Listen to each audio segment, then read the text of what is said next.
भुना हुआ कीमा।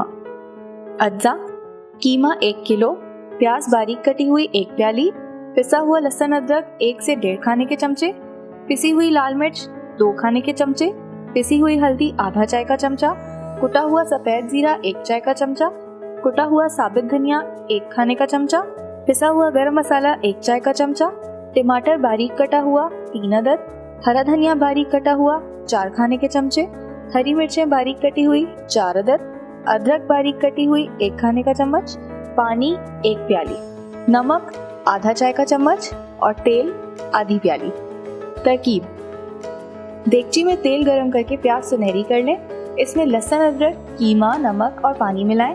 फिर ढक्कन ढाँक कर कीमा आधे घंटे के लिए गलने तक पकाएं। इसमें टमाटर, लाल मिर्च, हल्दी, जीरा और धनिया शामिल करके कीमा गलने तक पकाएं। इसमें गरम मसाला, हरा धनिया, हरी मिर्चें और अदरक मिलाकर पेस्ट करें।